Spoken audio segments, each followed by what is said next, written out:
De Moorea. Bonjour Lolo. Bonjour Dany. Je suis assez partagé après l'émission de lundi soir Sans Tabou sur votre chaîne. As-tu regardé? Belle initiative de Polynésie Première, mais je reste sur une impression mitigée. Oui, il faut dire qu'avec le calendrier électoral qui approche, les chaînes de télé ont rivalisé d'idées pour renouveler un peu les formules d'émissions politiques. Punchline, par exemple, sur C8 avec Laurence Ferrari, l'émission politique sur France 2 qui s'appelle l'émission politique avec Léa Salamé et une tentative d'humour en fin d'émission et même une version pipolisée du genre avec Karine Le Marchand dans une ambition intime sur M6. Alors on attendait beaucoup de Sans Tabou qui inaugurait donc la formule avec Gaston Floss, j'ai failli ajouter à tout seigneur, tout honneur. Dans une première interview, Natacha Silagi lui rappelait son cursus, son palmarès judiciaire, dont l'affaire de la vaisselle de la présidence qui a permis au vieux lion d'affirmer que le vrai voleur de la vaisselle c'était Édouard Fritsch. Et bim, prend ça dans les dents. Il n'aura pas fallu un quart d'heure pour entendre la fameuse réplique « c'est faux », je ne sais plus à quel sujet, mais de toute façon tout est faux. Puis c'était le débat avec un allié, Teva Sylvain, et un opposant, Jackie Briand.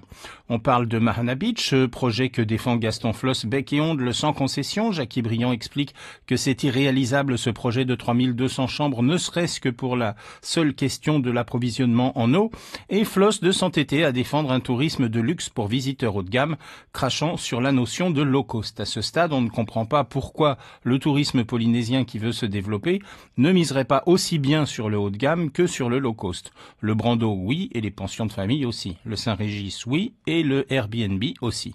On ne comprend vraiment pas pourquoi on ne jouerait pas sur tous les tableaux. Bizarre aussi que Floss ait oublié qu'il avait prévu de changer le code du travail pour les futurs ouvriers de Mahana Beach avec un SMIC spécial en août 2014, déni stratégique a posteriori au début d'Alzheimer. Deuxième sujet, les fichiers S, histoire de revenir de façon assez démagogique sur la peur de l'islam, reparler de la mosquée et proposer une rééducation aux 3 ou 4 fichiers S. Là aussi, il a fallu que Jackie Briand rappelle que ce n'était pas parce qu'il y a des prêtres pédophiles ou intégristes que tous les catholiques le sont, et donc même raisonnement, ce n'est pas parce qu'il y a des terroristes chez les musulmans que tous les musulmans le sont. Une enfant de 10 ans comprendrait ça, un homme de 84 ans devrait le comprendre aussi.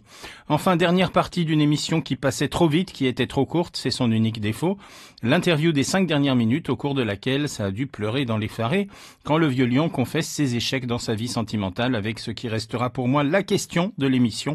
Pourquoi Gaston Floss reconnaît-il ses erreurs dans sa vie personnelle mais n'en reconnaît aucune dans sa vie politique?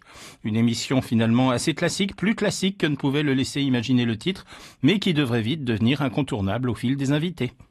Merci beaucoup Lolo. C'était de quoi je m'y